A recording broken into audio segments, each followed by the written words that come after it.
Hey guys, welcome back to Kid Connect at Home. I'm super excited that you're here today, and I can't wait to jump in today's part of the big God story. But first, I have a question for you. Have you ever been rescued from water or seen somebody rescued in the water?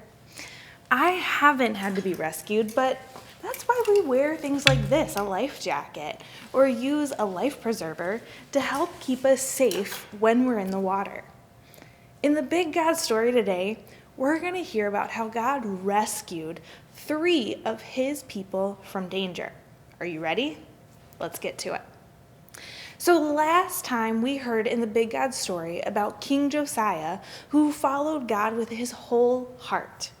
When the book of the law was discovered, he led his people in obeying it. During King Josiah's reign, God awakened his people to follow his laws, and they started worshiping him again. But that didn't last long.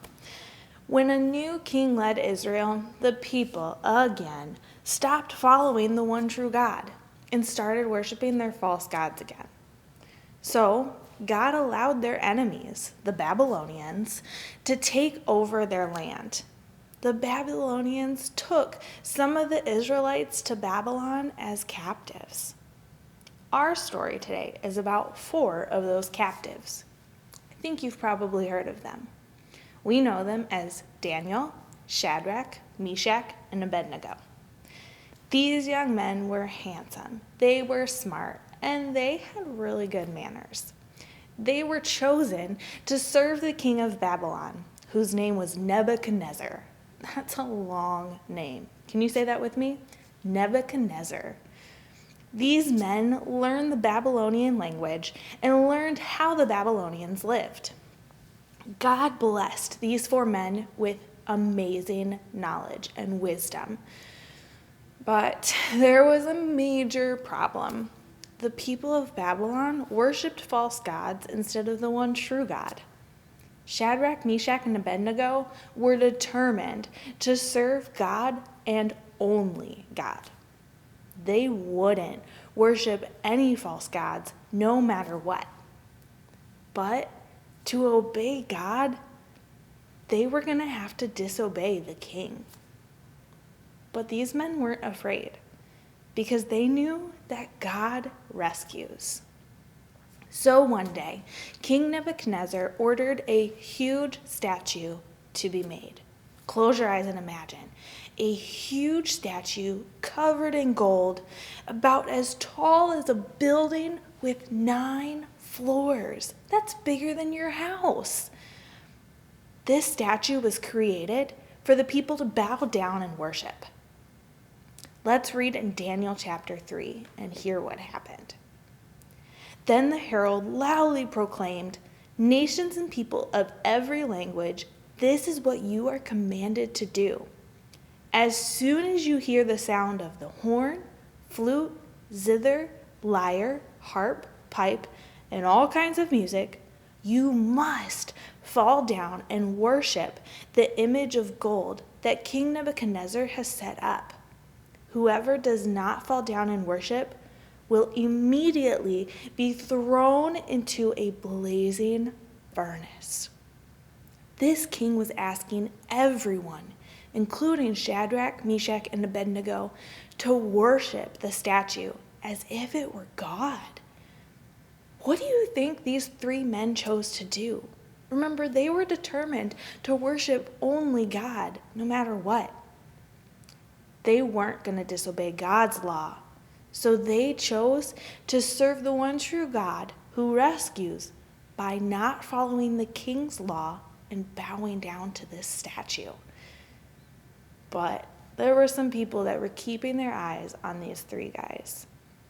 They were quick to tattle to the king about Shadrach, Meshach, and Abednego, who were refusing to bow. When King Nebuchadnezzar heard this, he got angry. He was furious with these 3 men. He told Shadrach, Meshach, and Abednego again that when they heard the music, like they had been told, They needed to fall down and worship the statue. King Nebuchadnezzar asked, "Is it true, Shadrach, Meshach, and Abednego, that you do not serve my gods or worship the image of gold I have set up?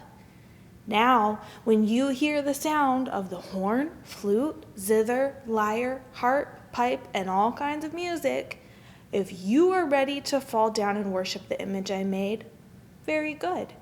But if you do not worship it, you will be thrown immediately into a blazing furnace. Then what God will be able to rescue you from my hand?" Do you notice what King Nebuchadnezzar asked? He asked, what kind of God would rescue these guys from a fire? What kind of God could do that? Because remember, King Nebuchadnezzar didn't believe in the one and only God, and he knew his gods couldn't do it. But we know that the one true God, the one God who rescues, could do it. And Shadrach, Meshach, and Abednego knew this too, but they had a choice. They could disobey God's law and worship the gold statue, or they could serve the one true God and risk dying in a furnace filled with fire. So let's hear what they told King Nebuchadnezzar. "If we are thrown into the blazing furnace, the God we serve is able to deliver us from it, and he will deliver us from your majesty's hand. But even if he does not, we want you to know, your majesty, that we will not serve your gods or worship the image of gold you have set up." The men knew that God had the power to save them from the fire. But did you catch? They said, even if he does not, they were still going to trust God, and they were still going to follow God's law. They would still obey the one true God, and they wouldn't worship a false idol that a king had created. Their response made King Nebuchadnezzar even angrier. He even ordered the furnace to be extra hot and heated up even more. Then the king commanded some of his strongest soldiers to tie up Shadrach, Meshach, and Abednego and throw them into the fire. The Bible tells us that the soldiers who threw them in the fire, they even died because of how hot this fire was. It's hotter than any fire you could even imagine. But then something amazing happened, and the king saw it first. It says, "Then King Nebuchadnezzar leapt to his feet in amazement and asked his advisors, 'Weren't there 3 men that we tied up and threw into the fire?' They replied, 'Certainly, your majesty.' He said, 'Look, I see 4 men walking around in the fire, unbound and unharmed, and the 4th looks like a son of the gods.'" Did you hear that? Nebuchadnezzar saw Shadrach, Meshach, and Abednego walking around in the fire, not tied up. But what's even more amazing is that there was a 4th person in there with them. Who do you think that was? God didn't leave his servants, his people, alone in that fire. He was with them, and he protected them. God rescued his servants from the fire that day. After Nebuchadnezzar saw 4 men walking around in the fire, he called to the 3 men to come out, and they did. What do you think things look like or smell like when they get pulled out of a fire? Burnt? Maybe there's some dust or ashes or charcoal on them. But the Bible says that even when Shadrach, Meshach, and Abednego walked out of the fire, not even a single hair or piece of their clothing was burnt. And they didn't even smell like smoke, which is crazy. I know anytime I'm around a campfire, afterwards, usually my hair and my clothes, they smell like smoke. But this didn't happen to Shadrach, Meshach, and Abednego. Nebuchadnezzar could hardly believe what he saw. Do you know what he did next? He praised God, not a false God. He praised the one true God for rescuing Shadrach, Meshach, and Abednego. And God still rescues today. When we trust in his Son, Jesus, God rescues us from the punishment of death that we should all face because of our sin. And even though we might not get thrown in a fire like Shadrach, Meshach, and Abednego did, we still go through hard times when we need God to rescue us, when we need him to be that other person with us. Sometimes God doesn't take away the hard things in our lives, but we can trust him. We can always trust him and know that he loves us and that he's always there with us, even if we don't actually see him.